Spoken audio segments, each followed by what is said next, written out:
अरे यार 3 बजे फिल्म शुरू हो जाएगी, तू क्या कर रही है? बस मुझे 5 मिनट दे, मैं अभी साड़ी बदल कर आती हूँ।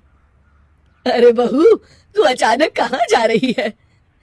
तेरी सास तुझे आवाज दे रही है। अरे छोड़ ना, ये बुढ़िया कभी नहीं सुधरेगी। क्या हुआ माँ जी? मैंने आपको कितनी बार मना किया है कि मुझे जाते हुए टोका मत कीजिए। मैं फिल्म देखने जा रही हूँ। तू अभी चली जाएगी तो मेरे लिए खाना कौन बनाएगा बहू? सुबह से भूखी बैठी हूँ। अरे माँ जी, आप कौन सा घर का काम करती हो जो आपको भूख लगी है? अच्छा, मुझे देर हो रही है, चलना रीटा। अंजलि के जाते ही सीता देवी अपनी किस्मत को कोसते हुए सारा दिन घर में भूखी बैठी रहती है। इस तरह अंजलि अपना बहू होने का कर्तव्य कभी नहीं निभाती थी। वहीं दूसरी तरफ अपनी सास के खाते से पैसे निकाल के अपने शौक पूरे करती थी। लेकिन सीता देवी इस उम्मीद पर थी कि एक दिन उसकी बहू सुधर जाएगी। फिर एक दिन सीता देवी की जुड़वा बहन गीता देवी वहां आती है। अपनी बहन को घर के काम करते हुए देख गीता देवी आग बबूला हो जाती है। अरे ये सब यहाँ क्या चल रहा है सीता? तेरी बहू कहाँ है जो तू घर के काम कर रही है? सीता देवी भावुक होकर रोने लगती है। अब तुझसे क्या छुपाऊं? मेरी बहू रत्ती भर भी मेरी इज्जत नहीं करती। मजबूरी में मुझे घर के सारे काम करने पड़ते हैं। वो तो बस सारा दिन अपनी सहेली के साथ सैर सपाटा करने में लगी रहती है। अच्छा, तो उस चिड़िया के पर निकल आए। तू चिंता मत कर, मैं ऐसी कई बिगड़ैल बहुओं को ठीक कर चुकी हूँ और मैं इस चुड़ैल से निपटूंगी। तू कुछ दिनों के लिए मेरे घर चली जा, मेरी बहू तेरी अच्छी देखभाल करेगी। फिर दोनों बहनें आपस में साड़ियां बदल लेती हैं और सीता देवी अपनी बहन के घर चली जाती हैं। देर रात अंजलि जब घर आती है तो अपने कमरे का नजारा देख उसकी आंखें फटी की फटी रह जाती है।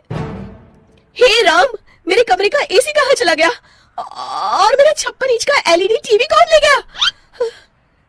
अंजलि तहस के साथ अपनी सास के कमरे में जाती है। तभी वो देखती है कि उसके कमरे का एसी और टीवी उसकी सास के कमरे में लगा है और गीता देवी आराम से एसी की हवा खाते हुए सास बहू सीरियल का मजा ले रही है। अच्छा, तो ये सब इस बुढ़िया की कारस्तानी है। अभी इसे बताती हूँ। ये सब क्या है माँ जी? आपकी हिम्मत कैसे हुई मेरे सामान को हाथ लगाने की? क्यों बहू, ये सारा सामान तूने तेरे पिताजी के पैसों से खरीदा है क्या? है? लगता है तू भूल गई कि ये सारा सामान मेरे पैसों से आया है, इसलिए मैं अपनी सारी चीजें अपने कमरे में उठा लाई। तुझे कोई एतराज है? चल जा यहाँ से, सीरियल का मजा किरकिरा मत कर। गीता की बातों का कोई जवाब नहीं बनता देख अंजलि अपने दांत पीस कर रह जाती है। अगले दिन रीटा और अंजलि शॉपिंग पे जाने की तैयारी करती हैं। अंजलि जैसे ही अपनी स्कूटी पर बैठती है तभी गीता देवी स्कूटी की चाबी निकाल लेती है। अरे ये स्कूटी कहाँ लिए जा रही है? ये भी मेरी कमाई की है। माँ जी, ये तो आप हाथ कर रही हैं। मैं बाहर पैदल जाऊंगी क्या? हाँ, पैदल जा।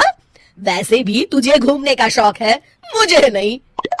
देखिए माँ जी, इस तरह मेरी सहेली के सामने मेरी बेइज्जती करके आप ठीक नहीं कर रही हैं। आप मुझे अच्छी तरह जानती हैं, बाद में आपको पछताना पड़ेगा। अच्छा, तो तू नहीं सुधरने वाली, मेरे ही घर में मुझे ही धमकी दे रही है। तेरी याददाश्त के लिए बता दूं कि ये मकान मेरे नाम पर है। अब तू देख, मैं आज ही अपने बिल्लू वकील को बुलाकर ये सारी जायदाद अनाथालय को दान कर देती हूँ, फिर तुझे एक ढेला भी नहीं मिलेगा। गीता की बातें सुनकर अंजलि के पैरों तले जमीन खिसक जाती है। अरे अगर तेरी सास ने तुझे अपनी जायदाद से बेदखल कर दिया तब तो तू सड़क पर आ जाएगी। मैं तो कहती हूँ चुपचाप अपनी सास से माफी मांग ले अंजलि। हाँ, तू बिल्कुल सही कहती है, मेरी सास का कोई भरोसा नहीं है। अरे नहीं नहीं माँ जी, ऐसा गजब मत करिए। आज के बाद मैं आपको कोई तकलीफ नहीं दूंगी और घर के सारे काम ना मैं ही कर लूंगी। मैं आपको एक अच्छी बहू बनकर दिखाऊंगी। कुछ दिनों के बाद, ये लीजिए माँ जी, आराम से गाजर का हलवा खाइए। खुशबू तो बहुत अच्छी है। हाँ माँ जी, वैसे मैंने सब काम कर लिया है, तो मैं आपके पैर दबा दूं, आप आराम से हलवा खाइए।